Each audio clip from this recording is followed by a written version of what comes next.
बिस्मिल्लाहिर्रहमानिर्रहीम, अस्सलाम वालेकुम। आप देख रहे हैं प्रोग्राम कैपिटल व्यू। मैं हूं आपके साथ मिशल बुखारी और मेरे साथ प्रोग्राम में मौजूद हैं शरीक गुफ्तगू होंगे हमारे को होस्ट शहजाद रज़ा। अस्सलाम वालेकुम मिशल। कैसे हैं आप? क्या हाल है? खैरियत? ठीक ठाक, बिल्कुल ठीक जी, अल्लाह का लाख लाख शुक्र है और हम उम्मीद करते हैं कि आप सब भी खैरियत से होंगे। नाज़रीन, रियासत मदीना की जब बात की जाती है और ख़ासतौर पर वज़ीर आज़म इमरान खान साहब जिन्होंने ये टर्म यूज़ की, क्योंकि उनका जो विज़न है, हम ये सुनते आए हैं, हमेशा पढ़ते आए हैं, देखते आए हैं कि तमाम जो लोग हैं किसी भी रियासत में रहने वाले उनको तमाम हुकूक मिलने चाहिए। ख़ास तौर पे इस्लाम जो है वो यही दर्ज देता है कि जो भी हुक्मरान हैं वो अपने लोगों तक तमाम जो सहूलियात हैं वो पहुँचाएँ, ख़ास तौर पे बुनियादी सहूलियात।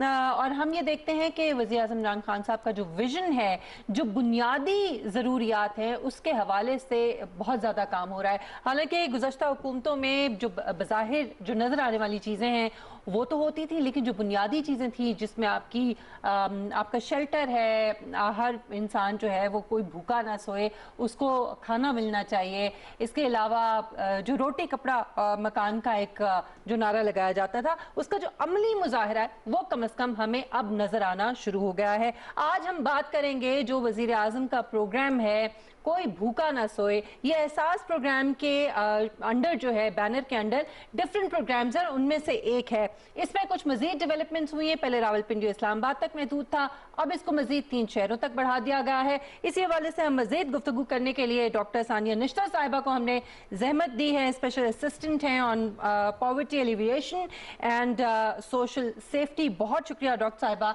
आपके वक्त के लिए। मैं चाहूंगी डॉक्टर साहिबा कि ये जो प्रोग्राम है खास तौर पे कोई भूखा ना सोए, इसके हवाले से अगर आप हमें खुद बताएं, क्योंकि पहले 2 शहरों तक महदूद था, फिर अब इसका दायरा कार बढ़ाया गया। दूसरे जो ये कहा जा रहा है कि मोबाइल जो रेस्टोरेंट्स कह लीजिए या गाड़ियों के जरिए जो है ये खाना डिस्ट्रीब्यूट होगा, पहले तरीक़ाकार क्या था? क्या मुख्तलिफ जगहों के ऊपर कोई रेस्टोरेंट्स की सूरत में भी है या किस तरीके से होगा? अगर आप इसकी वजाहत कर दें तो ज़्यादा बेहतर होगा डॉक्टर साहब। ये सबसे पहले तो बहुत शुक्रिया अपने प्रोग्राम में बुलाने का। हमने ये जो एहसास के अंदर जो इनिशिएटिव शुरू किया था, कोई भूखा ना सोए, उसकी 3 पिलर्स हैं। प्रोग्राम के 3 पिलर्स हैं। सबसे पहले तो ये कि जो पनागाहें बन रही हैं तमाम मुल्क में वज़ीर आज़म की खास इंस्ट्रक्शन के ऊपर, उनमें फ्री लंगर चलाए जाते हैं। तो वो सिलसिला तो आज 2 साल से चल रहा है और मुसलसल एक्सपैंड होता जा रहा है। फिर हमने एहसास के दायरा कार में पब्लिक प्राइवेट पार्टनरशिप के तहत लंगर शुरू किए। ऐसे लंगर जिन्हें पनागाहें नहीं है मगर वो दोपहर का खाना और रात का खाना देते हैं। उनका भी एक जाल बिछाया जा रहा है पूरे मुल्क में जी। और पब्लिक प्राइवेट पार्टनरशिप में जमीन हुकूमत देती है और ट्रस्ट को उस पर लंगर ऑपरेट करने की इजाजत दी जाती है। और अब तीसरे मरहले में हमने ये मोबाइल ट्रक्स का सिलसिला शुरू किया है जी। क्योंकि बहुत सी शहर में बहुत सी ऐसी जगह होती हैं जहाँ पे दिहाड़ीदार मजदूर होते हैं, अस्पताल के बाहर मुसाफिर आए होते हैं, दूर दूर से लोगों के तीमारदार आए होते हैं, सब्जी मंडियों के बाहर बहुत रश होता है, बाजारों में होता है, रेलवे स्टेशन होते हैं, बस अड्डे होते हैं। तो बहुत सी ऐसी जगह हैं जहाँ जरूरतमंदों की बहुत एक बड़ी तादाद होती है। और ख़ास तौर पे जो दिहाड़ी वाले जो भाई होते हैं, बहनें होती हैं, उनको दिन के एंड पे ये फैसला करना होता है कि क्या वो अपनी दिहाड़ी में से 200 रुपए घर भेजें या उसका खाना खाएं। तो जो दिन के 200-300 रुपए होते हैं बचाने, उसके लिए बहुत ही एक अहम चीज़ होती है, एक बड़ी अहम सेविंग होती है। तो फेडरल गवर्नमेंट ने अब ये फैसला किया है कि पनागाहों में लंगर और स्टैंड अलोन लंगर के साथ साथ हम फूड ट्रक्स चलाएंगे जो मखसूस जगहों पे रुका करेंगे। और ये पब्लिक प्राइवेट पार्टनरशिप में हम चलाएंगे। यहाँ जो फूड ट्रक है वो हुकूमत प्रोवाइड करेगा, रूट का तयन हुकूमत करेगी, स्टैंडर्ड सेट हुकूमत करेगी, स्टाफ हुकूमत प्रोवाइड करेगी। और अगर कोई मुखय्यर हजरात, ट्रस्ट, NGOs खाना देना चाहती हैं तो वो MOUs के तहत एक प्रेडिक्टेबल तरीके से हमें over a period of time के लिए खाना कमिट करें। तो ये बेसिक मॉडल है। फिलहाल जो कोई भूखा ना सोए की जो कमिटमेंट है उसको उस पर अमल दरामद करने का। ठीक। डॉक्टर साहबा, ये जो खाना ये मोबाइल जो हमारे ये यूनिट होंगे इसके ज़रिए जो लोगों तक जाएगा, ये खाना होगा क्या?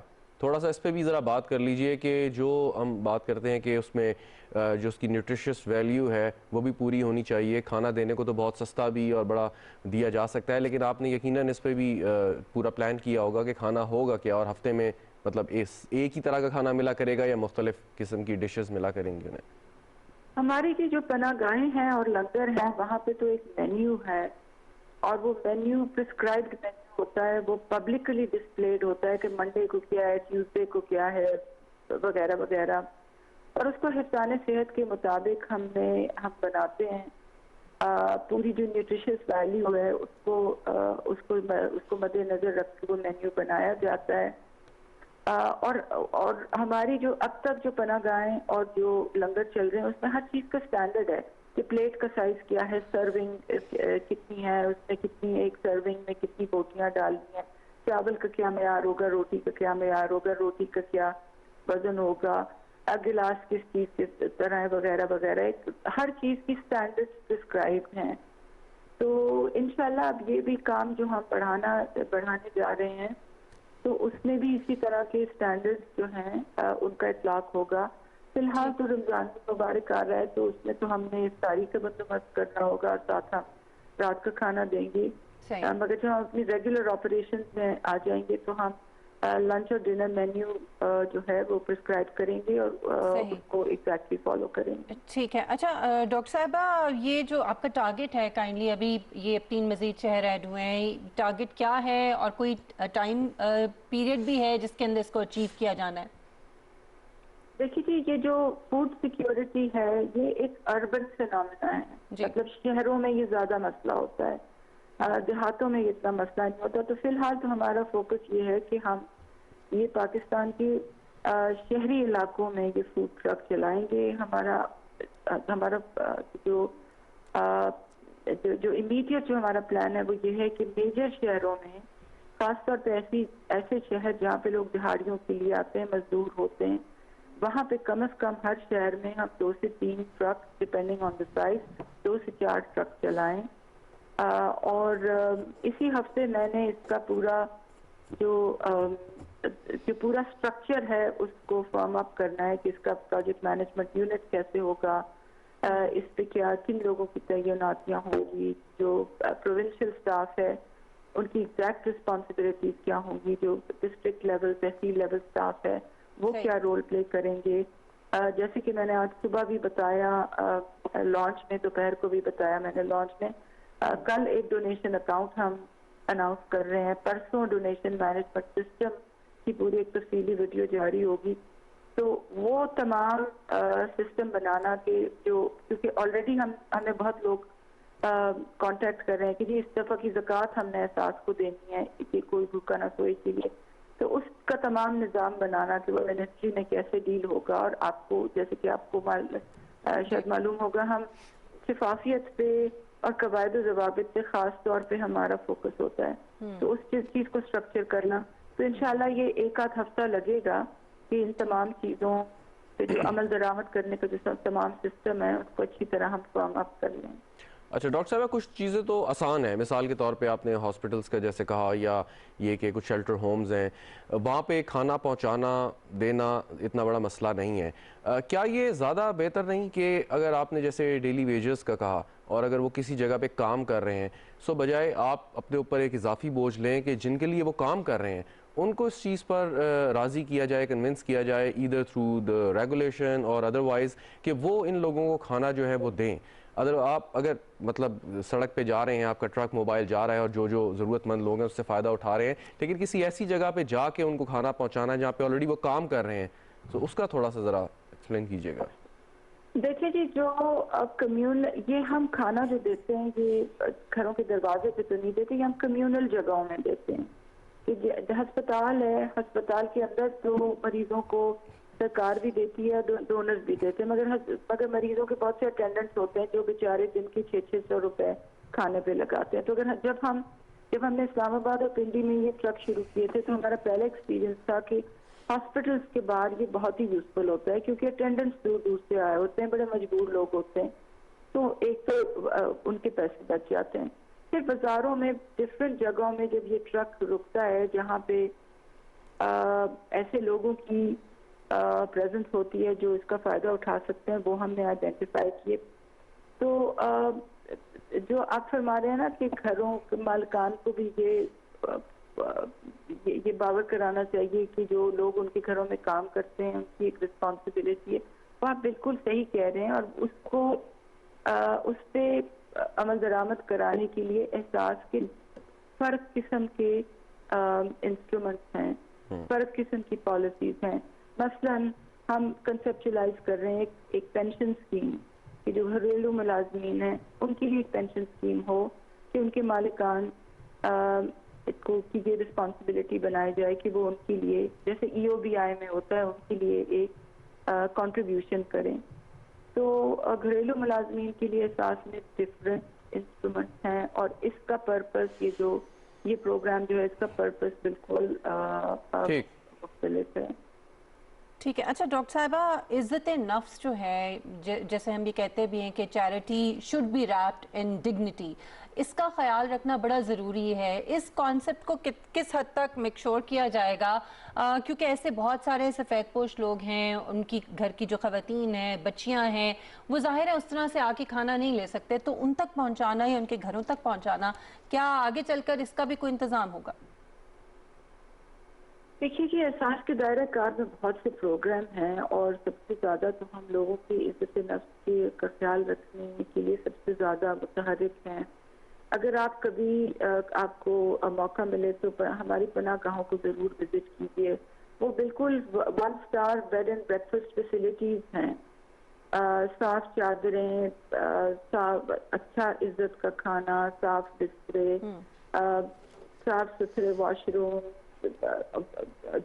इलेक्ट्रॉनिक चेक इन, बैठने का अच्छा निज़ाम, गर्म पानी, एम्बुलेंस तक खड़ी है, ताकि ये लोग जो सड़कों पे सोते थे, खुले आसमान के नीचे सोते थे, 10-10 रुपए दे के दुकानों की वरांडास में सोते थे, अब उनको हुकूमत 1 star free bed and breakfast facility provide करती है।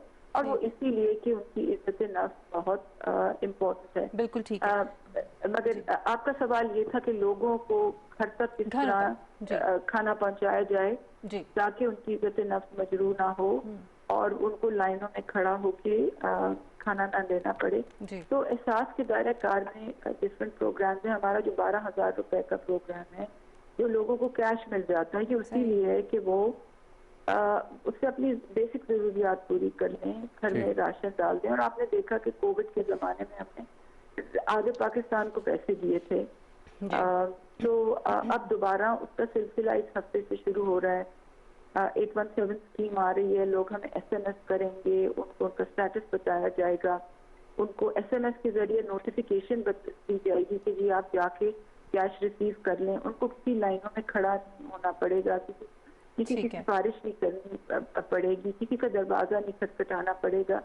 सही। तो तरह तरह से प्रोग्रामों में इन लोगों की इज्जत नफ्स को सामने रखा जाता है, क्वालिटी डिलीवरी को सामने रखा जाता है। और एहसास प्रोग्राम तो है ही ऐसे लोगों के लिए जो जिंदगी की दौड़ में पीछे रह गए हैं। और जहाँ तक लोगों के घर में खाना पहुँचाने का ताल्लुक है, तो हम एक दूसरी स्कीम का भी सोच रहे हैं कि राशन किस तरह हम लोगों को पहुँचा सकें। उस सिलसिले में अभी कोई हतमी प्रोग्राम की शक्ल तो मेरे सामने नहीं है कि मैं आपसे शेयर करूँ, मगर ये तमाम चीज़ें जो बतदरीज इवॉल्व हो रही हैं, पायलट हो रही हैं, अपस्केल हो रही हैं, नेशनली डिलीवर हो रही हैं, वो एक प्रोसेस के तहत हो रही हैं। और एक चीज़ जब हम रोल आउट करते हैं तो हमें पता चलता है कि इसके साथ दूसरी भी करनी चाहिए। तो ये सफ़र है, ये जारी रहेगा। डॉक्टर साहिबा, ये इधर फरमाइएगा कि एक तो आप जानती हैं कि रमज़ानुल मुबारक में बहुत से मुखय्यर हज़रात यहाँ पे तमाम करते हैं सहरी का, अफ्तार का, और ये भी देखने को मिला है कि पाकिस्तान के जो अच्छे इस तरह के मुखय्यर हज़रात हैं वो पाकिस्तान से बाहर भी जहाँ पे ज़ियारात हैं, मक्का मुकरमा, मदीना मुनव्वरा, वहाँ पर भी अपने दस्तरखान लगवाते हैं। सो क्या आप उन्हें ये अपील करेंगी कि अच्छी बात है आप वहाँ पर भी काम कर रहे हैं, लेकिन पहला बुनियादी हक़ पाकिस्तान के गरीब आवाम का है, तो बजाय इसके कि आप इनफरादी तौर पर काम करें, आप एहसास प्रोग्राम का हिस्सा बन जाएँ? जी, हम जो अकाउंट जो कल इंशाल्लाह अनाउंसमेंट होगी, वो अकाउंट इसीलिए अनाउंसमेंट होगी ताकि लोग उसमें डोनेशन दें।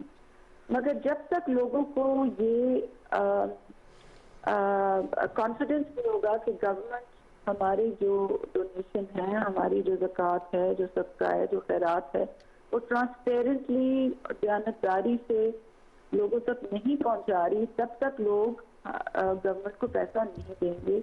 अनफॉर्चुनेटली पाकिस्तान की तारीख में समाजी तहफ़्फ़ुज़ के प्रोग्रामों में जो पिछले अदवार में जो करप्शन हुई है, जो बदउनवानियाँ हुई हैं, वो सबके सामने है। और अब हमारी ज़्यादा से ज़्यादा कोशिश है कि एहसास प्रोग्रामों की बुनियाद जो है वो दयानतदारी से रखी जाए, वो असूलों की पासदारी जो है उसमें सबसे ज़्यादा सामने हो।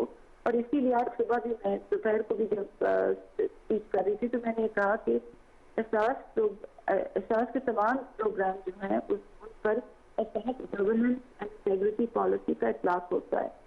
हमारी ज़्यादा से ज़्यादा कोशिश ये है कि असूलों की पासदारी हो, मेरिट का बोलबाला हो, ट्रांसपेरेंसी टू द कोर हो, हार्ड वायर्ड हो हर चीज़ में, अकरबा परवरी की हर तरह से हौसला शिकनी हो। और ये रहनुमा हम हर एहसास प्रोग्राम में इंटीग्रेट करते हैं।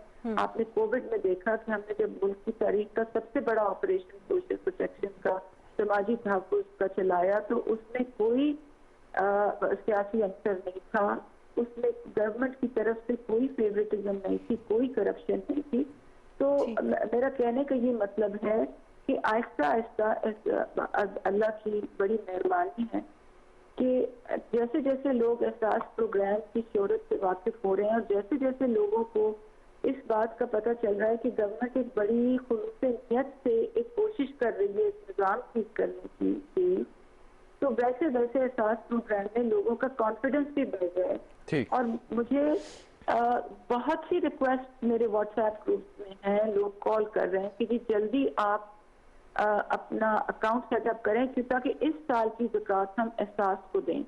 और आपने आज दोपहर को ये देखा होगा कि मैंने डोनर पोर्टल की एक छोटी सी झलक भी बताई थी कि अगर आप हमें 50,000 भेजते हैं तो हम आपको उसका ब्रेकडाउन बताएंगे कि कौन सी पनाहगाह में हमने क्या दिया, या किसी को स्कॉलरशिप दी, या किसी के मेडिकल के लिए खर्चा किया।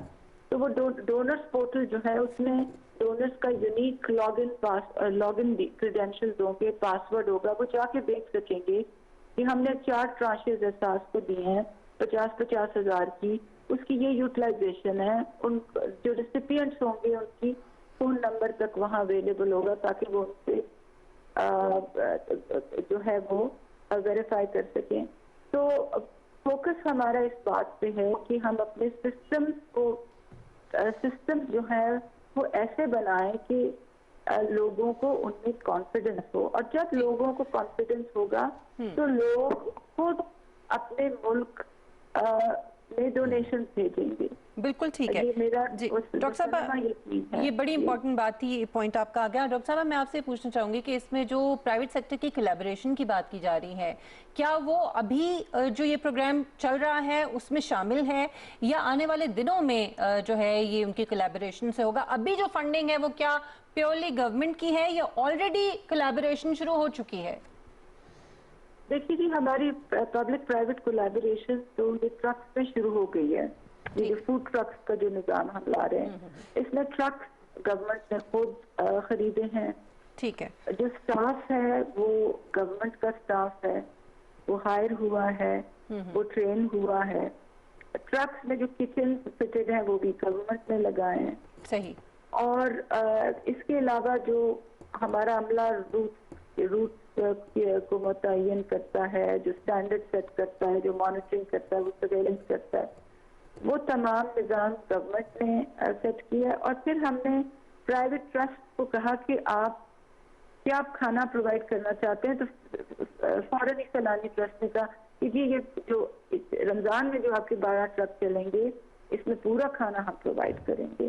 आज ही मुझे जो हमारे डोनर हजरात आए हुए थे तकरीब में, आज ही उन्होंने किसी ने 40,000 दिन के मील कमिट कर दिए हैं। एक डोनर ने, जो अपना नाम भी नहीं बताना चाहते। तो मुझे तो अब ये है कि मुझे ट्रक्स ज्यादा करने पड़ेंगे, क्योंकि जो प्राइवेट सेक्टर से जो मील डोनेट हो रहे हैं वो इतने ज्यादा हैं, और वो मील पैक हमें वो कह रहे हैं कि आपको डोनेट करेंगे आपके ट्रक्स के दरवाजे पे, और आपके स्टाफ ने ये करना होगा कि आप उनको अपनी गाड़ियों में लोड करें और वो अपने रूट पे चलें। तो माशाअल्लाह इतना ज्यादा पोटेंशियल है हमारे मुल्क में एक दूसरे की मदद करने का, और सिर्फ इस बात की देर है कि लोगों को इस बात पे यकीन हो जाए कि वाकई हुकूमत नेकनियती से ये काम कर रही है, वाकई इसमें कोई करप्शन नहीं है, वाकई इसमें कोई चोरी नहीं होगी, और वाकई हुकूमत का जो इंतजाम है ये लोगों तक पहुंचेगा। और जब ये इंशाल्लाह हो रहा है, लोग ग्राउंड पे देख रहे हैं, और तो the sky is the limit. ठीक है डॉक्टर साहबा, ये इसमें एक और बड़ी अच्छी बात है कि जो आपने कहा कि स्टाफ होगा तो जाहिर है लोगों को रोजगार भी मिलेगा, लोगों को खाना भी मिलेगा। सो इसके बहुत सारे पहलू हैं, हम आपका मजीद वक्त नहीं लेंगे। बहुत शुक्रिया डॉक्टर सानिया नशर साहिबा आपके वक्त के लिए। ये इतना इम्पोर्टेंट शहजाद ये प्रोग्राम है, ये इतनी बुनियादी चीज़ है, यानी कितने ही ऐसे लोग हैं जो कई कई दिन फाके करते हैं, सफ़ेद पोश हैं, किसी से मांग नहीं सकते, हाथ नहीं फैला सकते, और उनके घरों में खाने के लिए नहीं होता। सो ये इतना इम्पोर्टेंट था कि उन लोगों तक पहुँचा जाए, और इसके ऊपर काम शुरू हुआ। और ये हमारा मुल्क तो मेरे ख्याल में उन चंद ममालिक में से है जो सब ज़्यादा चैरिटी करने वाले ममालिक हैं। सो मेरे ख्याल में अगर उनको वाकई जो ट्रस्ट की बात की है डॉक्टर साहिबा ने, कि अगर उनको यकीन हो और एतबार हो कि हमारे पैसे ज़ाया नहीं होंगे ये जो हम दे रहे हैं, तो मेरे ख्याल में वो ज़रूर देंगे। बिल्कुल आपने ठीक कहा। और असूलन तो जैसे आपने बात की थी कि, या डॉक्टर साहिबा बात कर रही थी कि माजी में हमारी पॉलिसियाँ उतनी अच्छी नहीं रहीं, हम फूड इनसिक्योरिटी का शिकार कभी भी नहीं हुए। पाकिस्तान की जो एग्रेरियन बेस है बड़ी स्ट्रॉन्ग है। असूलन तो ये होना चाहिए था कि यहाँ पे वाफर मकदार में लोगों के लिए खाने की वो अशिया होती कि जो बुनियादी ज़रूरियात हैं, लेकिन ऐसा नहीं हुआ। हमें अब वो अशिया बाहर से इंपोर्ट करनी पड़ती हैं। तो ये एक बहुत बड़ा इसमें फ्लॉ है कि वो चीज़ जो हुकूमत अब कोशिश कर रही है, अगर हम अपनी पॉलिसीज़ माजी में ठीक रखते और वो जो हमारी फूड सिक्योरिटी है उसको मेंटेन रखते, जो कि अभी भी काफ़ी हद तक है, तो ये नौबत ना आती, और ये जितना लोड इस वक्त एहसास प्रोग्राम पे अब है वो उतना ना होता। लेकिन बहरहाल इन्होंने एक आगाज़ किया, अच्छी बात है, और हम उनसे ये दरख्वास्त भी करेंगे कि 3 शहर तो आज शामिल किए उन्होंने, मज़ीद शहर भी इसमें शामिल करें। अगरचे ये अर्बन एरिया का मसला ज़रूर है, लेकिन बहुत से ऐसे रूरल एरियाज़ हैं, आप थर के इलाके देखें या बलूचिस्तान के आप कुछ ऐसे बैकवर्ड एरियाज़ देखें कि वहाँ पर भी लोगों को तो पानी हासिल करने के लिए कई मीलों पैदल जाके सिर्फ पानी लेना पड़ता है। तो हम उम्मीद करते हैं कि वहाँ पर भी इनका कोई प्रोग्राम यकीनन जल्द अज जल्द शुरू होगा शहरों के बाद। बिल्कुल, और अब ये 3 मजीद शहर इसमें ऐड हुए हैं, फैसलाबाद, पेशावर और Lahore, if I am not wrong. इससे पहले रावलपिंडी और इस्लामाबाद जो है उसमें तो ये शुरू हो चुका था। रमज़ान मुबारक के महीने में 3 और शहर इसमें ऐड हुए हैं, और उम्मीद करते हैं कि उसके बाद बतदरीज इसमें इजाफा होता जाएगा, और इनका जो टारगेट है वो पूरे मुल्क तक दायरा कार जो है उसको बढ़ाने का है। नाज़रीन, एक ब्रेक लेते हैं, ब्रेक के बाद बात करेंगे कोविड की सिचुएशन की। हमारे साथ रहिएगा।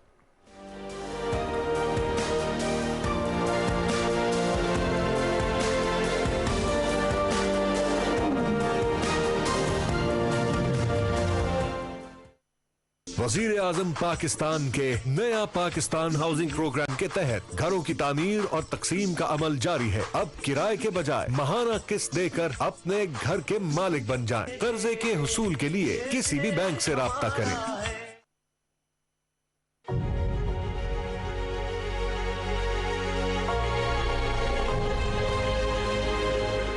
सबसे ज्यादा खतरे की जद में कौन है? बूढ़े लोग और ऐसे लोग जो बुलंद फशार खून, दिल के मर्ज या ज़ियाबतीस के मर्ज का शिकार हैं, उनमें ये बीमारी ज्यादा बिगड़ सकती है।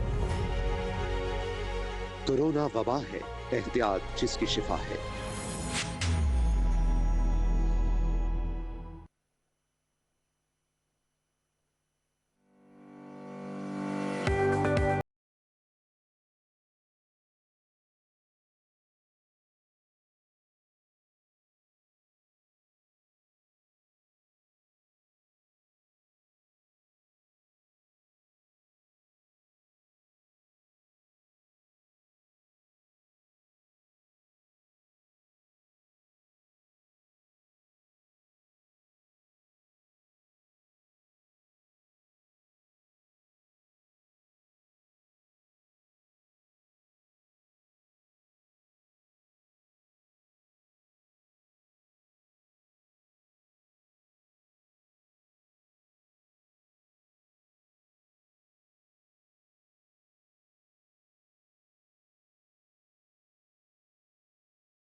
achieve their UN climate action goals, which calls for urgent actions to combat climate change 10 years before the deadline.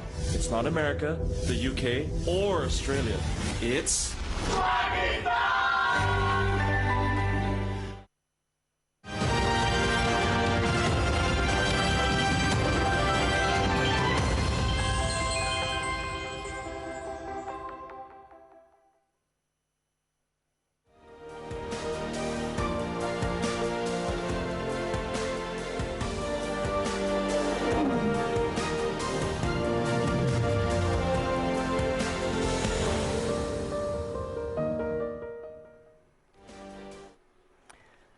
Welcome back नाज़रीन। कोविड-19 की सिचुएशन आप जानते हैं कि इस वक्त कितनी अलार्मिंग है और किस तरह से केसेस जो हैं वो मुसलसल बढ़ रहे हैं। किसी भी तरह से इसमें कमी नहीं आ रही है और गुज़श्ता कई दिनों से 5000 से ज़्यादा केसेस हैं। ख़ास तौर पे इसमें जो सबसे ज़्यादा तादाद है वो पंजाब में है और गुज़श्ता 24 घंटों के दौरान 5050 नए केसेस सामने आए हैं, जिनमें 114 जो अमवात हैं वो हो चुकी हैं। और इसके अलावा मैं आपको ये बताऊं कि पंजाब के अंदर सबसे ज़्यादा तादाद है नए केसेस की 2515, जबकि 64 अमवात जो हैं वो सिर्फ पंजाब के मुख्तलिफ इलाकों में हुई हैं, जिसके बाद KPK में 983 नए केसेस सामने आए हैं, जबकि 32 अमवात हुई हैं। इसके बाद इस्लामाबाद में 798 नए केसेस हैं, 6 अमवात हुई हैं। सिंध में 466 नए केसेस सामने आए हैं, बलूचिस्तान में 63 नए केसेस सामने आए हैं, आज़ाद कश्मीर में 201 और गिलगित बल्तिस्तान में 24 नए केसेस हैं।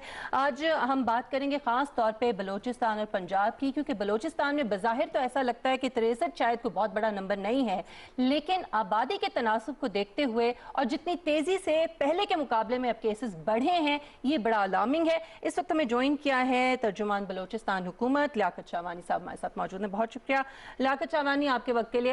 लियाकत साहब, सूरत हाल मैं चाहूंगी कि अगर आप खुद हमें बता दें, मैंने तो कुछ फिगर्स जो हैं यहाँ पे कोट किए हैं। इस वक्त बलूचिस्तान में आपको क्या लग रहा है, केसेस बढ़ रहे हैं मुसलसल और किस तरह से कंट्रोल करने के इंतजाम हुकूमत कर रही है? जी बिल्कुल, केसेस बढ़ रहे हैं और तनासब के लिहाज से तो 4 गुना इजाफा हुआ है गुज़िश्ता 1 महीने में कुल केसेस में, लेकिन तादाद के लिहाज से जो है केसेस कंपेरेटिवली अदर प्रोविंसेस जो है वो कम है। लेकिन चूंकि कोरोना जो है ये अनप्रेडिक्टेबल है और अगर कंट्रोल इसको ना किया जाए तो फिर ये केसेस बड़े रैपिडली मल्टीप्लाई होते हैं। तो ये तादाद जो आज कम है, मुझे खदशा है कि अगर लोगों ने SOPs का ख्याल नहीं रखा, ये अगले चंद दिनों में 3 डिजिट्स अगेन क्रॉस करना शुरू कर देंगे और गुज़िश्ता साल जो पीक आई थी मई और जून में, इस दफा मुझे ये भी खदशा है कि उससे कबल ही कोई पीक की सूरत हाल पैदा ना हो। और जो इंतजामात का आप पूछ रहे हैं, इंतजामात तो इस वक्त जितने ICUs हैं हमने उनको फाल कर दिया है। कल भी हमारे सेक्रेटरी हेल्थ ने विजिट किया हॉस्पिटल्स को, 40 नए बेड जो है ICU कोयटा BMC में FJ चेस्ट हॉस्पिटल में इजाफा कर रहे हैं। कुल जो है 57 हॉस्पिटल्स हमारे पूरे बलूचिस्तान में जहाँ पे कोविड के पेशेंट्स का इलाज मुआवजे की सहूलत मौजूद है। 1103 बेड हैं, इसमें 827 बेड पे जो है ऑक्सीजन की फैसिलिटी मौजूद है और 802 हमारे फ्रंट लाइन डेडिकेटेड डॉक्टर जो है वो अपने खिदमत सर अंजाम दे रहे हैं और कोई 34 जो है पैरामेडिक स्टाफ है हमारे और 347 जो है हमारे नर्सिंग स्टाफ है और 96 आइसोलेशन फैसिलिटीज हैं, 2148 बेडेड और 8000 अफराद के अकोमोडेशन के लिए 68 क्वारंटाइन सेंटर भी हमने इस्टेब्लिश किया है। तो अपने तौर पर अल्हम्दुलिल्लाह इंतजाम तो हमने पहले ही मुकम्मल कर लिए हैं, लेकिन यह है कि अगर खुदा न खास्ता सूरत हाल बहुत बिगड़ जाती है, क्योंकि अफरा 10 दिन कबल एक पेशेंट भी जो है ऑक्सीजन पे नहीं था कोविड का कोई पेशेंट कोयटा में, लेकिन कल FJ चेस्ट हॉस्पिटल के तमाम बेड जो है वो ऑक्यूपाई हो चुके हैं। अच्छा, तो ये सूरत लियाकत साहब, एक सवाल है वो ये कि अब क्योंकि सूबों को वफाकी हुकूमत इजाज़त भी दी है कि वो वैक्सीन बाहर से मंगवा सकते हैं, आपको वफाक से कितनी वैक्सीन मिली और आप लोगों ने खुद कितनी वैक्सीन अभी तक मंगवाई और ये भी बता दें कितने लोगों को एडमिनिस्टर कर दी है इस वक्त तक? जी वफाक से अब तक जो है 97,000 जो है डोजेज वैक्सीन हमें मिल चुके हैं और इसमें हमारे 16,000 जो हेल्थ केयर वर्कर्स हैं उनको वैक्सीनेट किया जा चुका है और 1500 जो है जो हमारे 60 प्लस एज ग्रुप के जो बुजुर्ग हैं उनको वैक्सीनेट किया जा चुका है। 1500 लाइक 1500 का सिलसिला जारी है। 1500 कह रहे हैं आप? जी हाँ, 60 प्लस जो हमारे एज ग्रुप है। अच्छा, लेकिन 1500 तो काफ़ी कम तादाद नहीं है। अगर आपको 97,000 मिली है जिसमें से 16 निकाल भी दें, तो 1500 ये क्या स्लो रेट है, लोग रिलक्टेंट हैं या क्या वजह है? ये इससे 40,000 जो डोजेज हैं वो तो अभी रिसेंटली 3-4 दिन कबल हमें मिले हैं और इससे कबल जो है कुछ कम भी मिले थे। दूसरा ये है कि 1166 पे लोग जो रजिस्ट्रेशन कराते हैं, नादरा का जो सॉफ्टवेयर है वो जो है उसमें वो अमल जो है काफी सुस्तरवी का शिकार है। वैक्सीन भी हमारे पास कम है, गो कि हमने सारे वैक्सीनेशन सेंटर 199 वैक्सीनेशन सेंटर हमने पूरे बलूचिस्तान में स्टैब्लिश किए हैं और जो मास वैक्सीनेशन सेंटर है वो कोयटा में और दीगर तमाम इजला के जो DHQs है वहाँ भी स्टैब्लिश किए हैं, लेकिन वैक्सीन हमारे पास कम है।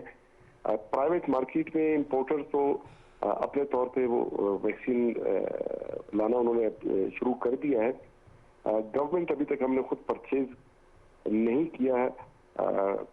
कोशिश कर रहे हैं कि फेडरल गवर्नमेंट हमें मैक्सिमम जो है सपोर्ट करे, क्योंकि बलूचिस्तान के पास जो फाइनेंसेज हमारे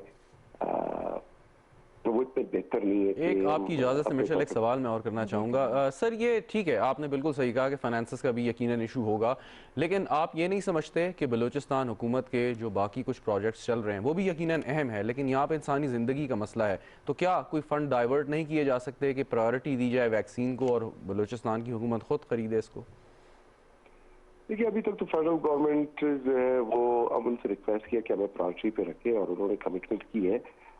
उसके बावजूद भी क्योंकि जो वैक्सीनेशन का अमल है, जैसे मैंने कहा कि रजिस्ट्रेशन वो जो है बड़ा सुस्त है उसका जो है रफ्तार, तो इस वक्त जो है हम तो वैक्सीनेट कर रहे हैं, लेकिन अगर ज्यादा डोजेज इस वक्त हम मंगवा भी लेते हैं लेकिन ये है कि जब रजिस्ट्रेशन का अमल इस तरह सुस्त रवि का शिकार होगा तो उसमें भी कई एक मंथ्स लग सकते हैं। और दूसरा ये कि जैसे आपने कहा कि लोग रिलेक्टेंट हैं, लोग जो है चूंकि कोरोना ही को सीरियस उन्होंने नहीं लिया, तो वैक्सीनेशन के हवाले से जो है काफी लोग जो है अभी उनको हमने अवेयर करना है, क्योंकि आपको कई अशरों बाद पोलियो के हवाले से भी लोगों के बहुत सारे एरियाज खदशात हैं, वो पोलियो के ड्रॉप्स बच्चों को नहीं पिलाते। लेकिन लियाकत साहब, इस पे तो फिर काम शुरू हो जाना चाहिए ना हुकूमत की तरफ से, इस पे तो अवेयरनेस कैंपेन्स होनी चाहिए, मीडिया तो इसमें ऑलरेडी काम कर रहा है। फिर आगे आप देख रहे हैं कि जैसे आपने बताया कि केसेस बढ़ रहे हैं बड़ी तेजी से, तो अब तो आगे रमजानुल मुबारक है, मसाजिद में जाहिर है लोग जाएंगे इबादत गाहों में, तो खुदा न खास्ता है तो मजीद बढ़ सकता है। तो इसके लिए हुकूमत की तरफ से जो इकदाम है, मैं चाहूंगी कि जरा उनके ऊपर भी रोशनी डाले, वो भी हमें बताइए कि क्या हो रहे हैं। देखिए, हुकूमत ने तो हमने काफी इकदाम किए हैं। इस वक्त कोयटा में जो है 144 इम्पोज है, 5 से ज्यादा अफराद जो है वो मुज्तमे नहीं हो सकते, भीड़ की शक्ल इख्तियार नहीं कर सकते। हफ्ता इतवार जो है पब्लिक ट्रांसपोर्ट जो है इंटर प्रोविंशियल उसको हमने बैन किया है और 15 रोज के लिए तमाम मैरिज हॉल जो है वो हमने बंद कर दिए हैं। लास्ट फ्राइडे सिविल सेक्रेटरीट जो है हमने बंद कर दिया था और ये वो मेजर्स हैं जो अब तक हमने लिए हैं, लेकिन चूंकि अल्हम्दुलिल्लाह केसेस कम है तो केसेस के बढ़ने के साथ साथ सूरत-ए-हाल को देखते हुए अभी तो इस मरहले पे हम अवेयरनेस कैंपेन हम चला रहे हैं, इलेक्ट्रॉनिक, सोशल, प्रिंट मीडिया और बाकायदा हमारे जो व्हीकल्स हैं उसमें वहाँ स्पीकर्स हमने फिट करके अनाउंसमेंट किए जा रहे हैं पूरे कोयटा में, लोगों को अवेयर भी किया जा रहा है, उनको वार्न किया जा रहा है SOP का ख्याल रखें, अगर केसेस बढ़ते हैं तो फिर लोगों को तो इस मरहले में हम बता रहे हैं कि वो ख्याल रखें, अदरवाइज जो है अगर केसेस बढ़ते हैं तो फिर स्मार्ट लॉकडाउन या लॉकडाउन के अलावा हमारे पास कोई रास्ता नहीं बचेगा। तो अभी तो उस मरहले में है, अगर केसेस ज्यादा बढ़ते हैं तो ऑफकोर्स पूरी दुनिया की तरह या फेडरल गवर्नमेंट या दीगर प्रोविंसेस की तरह हमारे पास भी कोई और रास्ता नहीं बचता कि हम स्मार्ट लॉकडाउन का रास्ता इख्तियार कर लें। ठीक। अच्छा लियाकत साहब, ये जो ज़मीनी रास्ते से बलूचिस्तान के ज़रिए पाकिस्तान में जो लोग दाखिल होते रहे हैं या हो रहे हैं, उनके बारे में अभी आपने जैसे कहा कि क्वारंटीन सेंटर्स आपने बनाए हैं, सो इट्स अ मस्ट कि कोई अफगानिस्तान या ईरान से अगर बलूचिस्तान में दाखिल होगा तो उसे इतना अरसा वहाँ पर गुजारना पड़ेगा या नहीं? देखिए, जबकि केसेस में जब डिक्लाइन आया तो इस तरफ एक नॉर्मल सी पूरी सूरत हाल बेहतर हुई, लेकिन ये है कि जो बॉर्डर पे जितने भी आ रहे हैं एंट्री पॉइंट से जो वहाँ ईरान है या अफगानिस्तान, जो भी लोग आ रहे हैं उनका जो है रोज अव्वल से हम स्कैन भी कर रहे हैं उनको, और सस्पेक्टेड बेसिस पे वहीं पे बॉर्डर ही पे उनके सैंपल कलेक्ट कर रहे हैं। और जो वहाँ पे जाहिर है जिसका केस जो है रिपोर्ट पॉजिटिव आएगा तो उसको 14 डेज मैंडेटरी क्वारंटाइन में गुजारना पड़ेगा, और जिसका नेगेटिव आता है उसको जो परमिशन ग्रांट किया जा रहा है। तो उस हवाले से तकरीबन आप यूँ कह लीजिए ऑलमोस्ट फॉर लास्ट 1 ईयर ये एक्सरसाइज जो है जारी है।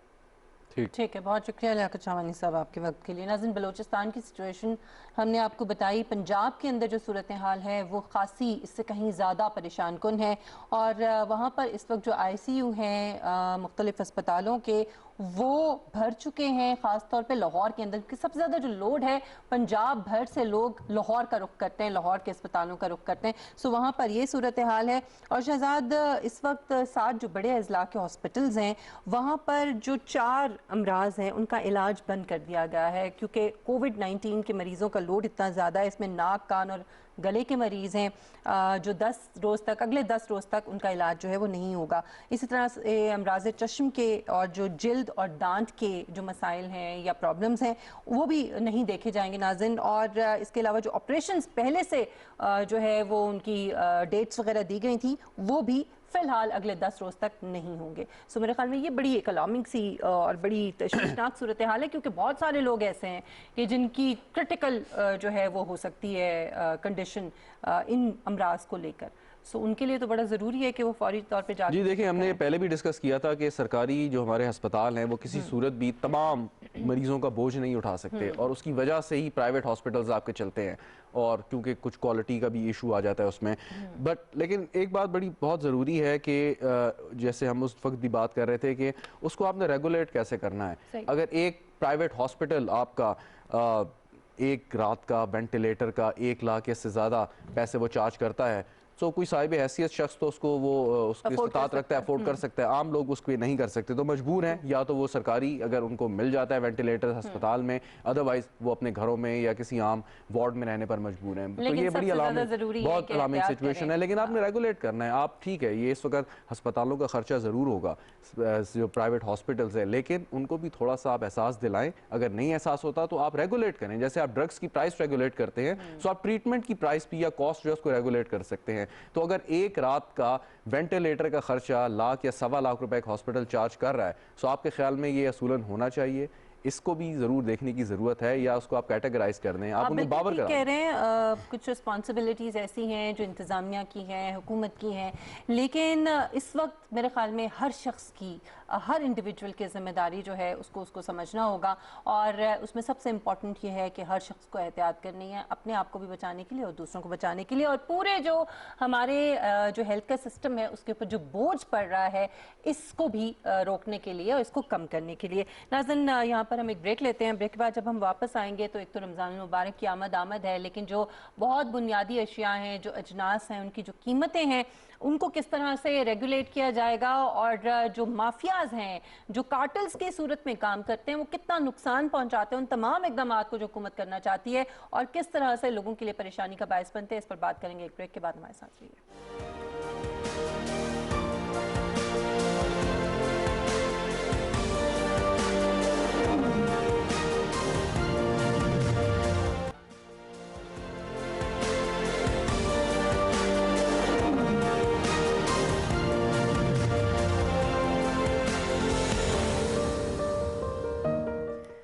Welcome back. नाज़रीन, मुल्क में जो अजनास हैं या जो अशियाए ज़रूरियाँ हैं, जिसमें चीनी है, जिसमें आटा है, जिसके अंदर घी है, और इनकी कीमतें, और ख़ास तौर पर रमज़ान मुबारक में होना तो ये चाहिए कि ये कीमतें मज़ीद कम हों आम कीमतों से, आम दिनों में जो कीमतें होती हैं, लेकिन अनफॉर्चुनेटली होता ये है कि कीमतें ज़्यादा हो जाती हैं। और अभी गुज़श्ता दिनों भी हमने चीनी की कीमतें देखी कि किस तरीके से उनको आग लगी हुई थी और लोगों की पहुँच से बाहर हो गई थी। हुकूमत पूरी कोशिश कर रही है कीमतों को कंट्रोल करने की, लेकिन वो माफियाज और जो सट्टेबाजी चलती है हमारे यहाँ, वो किस तरीके से हुकूमत की कोशिशों को भी सैबोटाज करने की कोशिश करते हैं, इस हवाले से हम आज गुफ्तगू करेंगे। और हमें ज्वाइन किया है माहिर मुआशियात आमिर दुरानी साहब हमारे साथ मौजूद हैं। आमिर साहब, बहुत शुक्रिया आपके वक्त के लिए। आमिर साहब, एक तो ये कहा जाता है कि चीनी हो या दीगर अजनास हो, इनकी जो कीमतों का जो तयन है, उसका जो निज़ाम है वही बड़ा पेचीदा है। यानी जो पैदावारी लागत है वो मालूम करने का जो फॉर्मूला है, जिसकी बिना पर जो एक्समिल और जो मार्केट प्राइस मुतय्यन की जाती है, इसी बिना पर फिर हम मनफी प्रोपेगेंडा जो है वो हम सुनते हैं। जो उसके बाद किया जाता है कि हुकूमत की जो मुकर्रर करदा, जैसे इस वक्त 85 रुपए अगर फॉर एग्जांपल 1 किलो चीनी की कीमत है, तो वो कहा जाता है कि जी ये तो ज़्यादा है और मिल मालकान जो है ये उनके लिए बहुत ज़्यादा है। तो क्या ये तरीक़ाकार, बुनियाद जो है वो इसकी क्या है? क्या यहीं से खराबी शुरू हो जाती है? जी शुक्रिया। मेरे ख्याल में पहले तो बहुत शुक्रिया प्रोग्राम पे लेने का। और देखिए, ये जो सिस्टम जो हुकूमत जिसको बार बार हमें समझाने की कोशिश करती है कि बीच में कोई लोग आते हैं और सट्टा लगाते हैं, लेकिन सबसे बड़ी सट्टा लगाते वाले जो हस्ती है वो तो हुकूमत खुद है। अगर आप देखिए कि अजनास की जो प्रोक्योरमेंट होती है, आप गेहूं की मिसाल देख लीजिए कि गेहूं की सबसे बड़ी प्रोक्योरर जो है वो हुकूमत है, और हुकूमत की एक एजेंसी है पास्को के नाम से, जो कि साथ ही उन अजनास में 25% वो और 6-7 हमारे निजी बैंक जो हैं वो इसके अंदर फाइनेंसिंग करके आपको जो है गेहूं की प्रोक्योरमेंट करते हैं। तो बुनियादी तौर पे ये जो सारा निज़ाम है ये एक फरसूदा निज़ाम है, क्योंकि प्राइस जो होती है यानी कीमत, जिस जिन्स की भी अजनास की जो कीमतें हैं, इनको तयन जो है वो हमें बाजार के ऊपर छोड़ देना चाहिए। अगर हुकूमत ने कुछ लोगों को, यानी कि जो निजी जो मुतवसत तबका या जो हमारा गरीब तबका है, उसको अगर उन्होंने कोई सब्सिडी देनी है, उसका निज़ाम एक फर्क निज़ाम है। जब तक हुकूमत इस निज़ाम में मुलव्वस रहेगी, और मैं लफ्ज़ मुलव्वस इस्तेमाल कर रहा हूँ क्योंकि ये एक थोड़ा सा नेगेटिव लफ्ज़ है, लेकिन ये एक ख़ास वजह से कि हुकूमत ने अभी तक 19वीं 20वीं सदी का एक निज़ाम जो उसने एक एक्सट्रैक्टिव जो आप समझ लें ब्रिटिश एम्पायर से इनहेरिट किया था, ईस्ट इंडिया, उसी को लेके चल रही है। जब तक हुकूमत इसमें रहेगी, ये बाकी सारी बातें जो है। एक सवाल है आमिर साहब, जी फरमाइए। ये एक सवाल ये है कि आपने सही पॉइंट आउट किया। मेरा क्वेश्चन है कि एक अमीर आदमी है, एक मुतवसत तबके से ताल्लुक़ रखता है और एक गरीब आदमी है। अगर वो मार्केट में चीनी खरीदने जाएगा तो तमाम लोगों को चीनी उसी दामों में मिलेगी, लेकिन हुकूमत ने तो कोशिश की है कि चीनी की कीमत कम हो तो उसका फ़ायदा गरीब आदमी को पहुँचे। तो ये अमीर आदमी भी उससे फ़ायदा उठाएगा, मुतवसत तबके वाला भी और गरीब भी। तो इस निज़ाम को आप समझते हैं बेहतर कैसे कर सकते हैं कि जो उसका जो ट्रिकल डाउन इफेक्ट है वो सिर्फ डिजर्विंग लोगों को ही मिले? देखिए, सबसे पहली बात यह है कि आप अगर रमज़ान की मिसाल देख लीजिए तो सबसे बड़ा खरीदार चीनी का मुतवसत तबका नहीं होता, वो तमाम हलवाई होते हैं जो ये चीनी प्रोक्योर करते हैं। तो अगर आप इस तरह से देखना चाहिए इसको, निज़ाम को दुरुस्त करने का तरीका ये है कि बजाय इसके कि हुकूमत बीच में इस चेन के आए, यानी कि जो शुरू से है, यानी खरीदारी, उसकी वैल्यू एडिशन और उसके बाद बाजार में फरोख्त, इसमें से हुकूमत को निकल जाना चाहिए, क्योंकि वो ज़्यादातर फ़ायदा जो हो रहा है वो अमीर तबके को, हलवाइयों को, जो ताजरे हैं उनको हो रहा है। अगर हुकूमत उससे निकल जाती है तो एक जो डिमांड आएगी वो डिमांड प्राइस को डिटरमिन करेगी कि भाई कितनी प्राइस होनी चाहिए। अगर हुकूमत ने गुरबा को उसको देना है तो जिस तरह हुकूमत टारगेटेड सब्सिडीज एहसास के थ्रू, और अभी आपने देखा कि पिछले हफ्ते भी वजीर आजम ने अपनी जो उनका प्रोग्राम था आवर विद प्राइम मिनिस्टर, उन्होंने खास कहा कि अब तो हम यहाँ तक करने की कोशिश कर रहे हैं कि फ्यूल यानी जो पेट्रोल और डीजल की कीमतें हैं उन पे भी टारगेटेड सब्सिडी देंगी। इसकी सिंपल सी मिसाल आप ये लीजिए कि कल को हम चीनी 80 रुपए की कर देते हैं और पूरे बाजारों में मजबूर करते हैं हर एक को 80 पे करने की, और हुकूमत सारी चीनी खरीदती है और सब्सिडी दे के 80 पे बेचती है। आप यकीन करेंगे उसमें सबसे बड़ा खरीदार होगा वो सब वो मुतवसत तबके के लोग और गरीब के नहीं होंगे, बल्कि वो लोग होंगे जिनके पास कुव्वत खरीद ज्यादा, जो बल्क में वहां से चीनी उठा लेंगे।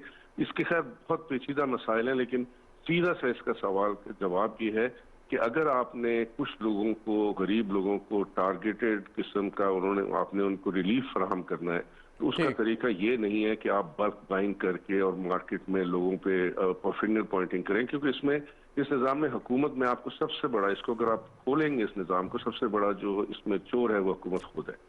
अच्छा, और ये भी बता दें, सट्टेबाजी जो करते हैं ये है क्या? जरा कुछ लोगों को इसका भी इल्म नहीं है कि बार बार तो क्रिकेट में सुना था ना, एग्जैक्टली बहुत सुनते हैं कि जी सट्टेबाजी हो गई, शुगर माफिया ने सट्टेबाजी की, है क्या चीज है? और एक अंदाजे के मुताबिक आमिर साहब, एक साल में सट्टेबाजों ने 110 अरब रुपए कमाए हैं ये चीनी के और इस तरह के मामलात में। जरा काइंडली ये भी वजाहत कर दीजिए। अच्छा देखिए, सट्टेबाजी जो है ना, ये ना, इसको अगर हम एक और तरीके से देखें, इसको सट्टेबाजी ना बोले, इसको अब ये कह दें कि मेरे पास एक वक्त पैसे थे, मैंने देखा कि बाजार में चीनी मुयसर है, मैंने कोई बजाय अपनी ज़रूरत के, मैं ताजिर हूँ चीनी का, ये खास ख्याल रखिए, मैं ताजिर हूँ चीनी का, मैं चीनी की मंडी में डील करता हूँ, मैं जाके फॉरवर्ड स्टॉक्स उठा लेता हूँ और उनको स्टोर कर लेता हूँ। क्या ये इस्लामी तौर पे जायज़ है? बिल्कुल जायज़ है। क्या ये एक मुआशी निज़ाम में जायज़ है? बिल्कुल जायज़ है। अब बात यह है कि वो मैंने खरीद ली जब चीनी, तो उसके ऊपर अब मैं उस चीनी को मैं बैठे देख रहा होता हूँ कि भाई जब चीनी की प्राइस चढ़ेगी मैं उसको चीनी फरोख्त कर दूंगा। क्या इसमें और वो जो आप स्टेट बैंक के साथ आप स्टॉक एक्सचेंज पे करते हैं कोई फर्क है? कोई फर्क नहीं है। वरना आप कहें कि सारे स्टॉक्स वाले चोर हैं, ठीक है? तो ये जो सट्टेबाजी का लफ्ज है ये बिल्कुल गलत है। ये इसके अंदर जो सबसे बड़ी धांधली वो ये हो रही है कि इसमें जब आप जो बड़े बड़े खरीदार हैं, सबसे बड़ा खरीदार मैं फिर आपसे कहूंगा जाके जरा गौर से देखिए, क्यों का खरीदार हुकूमत खुद है।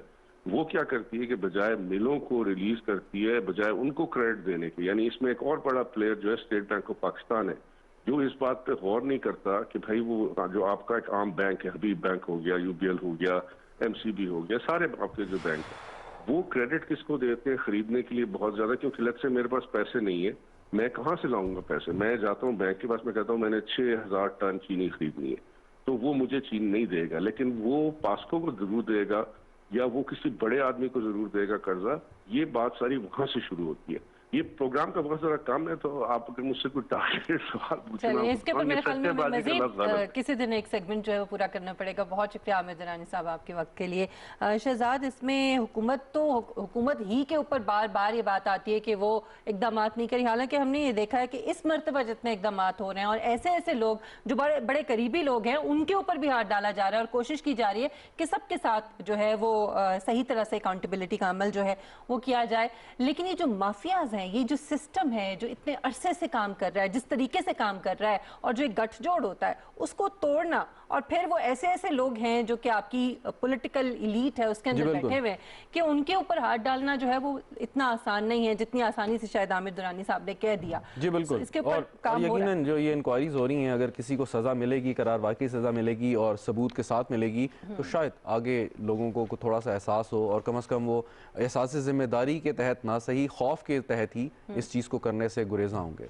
इसमें बड़ी इंपॉर्टेंट बात ये भी है कि कई दफ़ा आम आदमी जो है उसको ये बातें समझ में नहीं आती, उनको समझाने की भी कोशिश की जा रही होती है कि कोशिश हो रही है, ये इतना पुराना सिस्टम है, ये इतना एक ऐसा सिस्टम बन चुका है जिसे तोड़ना मुश्किल है। लेकिन जैसे रमज़ान मुबारक या इस किस्म का वक्त आता है तो उसमें आवाम को सिर्फ और सिर्फ वो चीज़ें चाहिए जो ज़रूरी अशियाँ हैं और कम कीमतों पर चाहिए। ज़ाहिर है वो अफोर्ड नहीं कर सकते।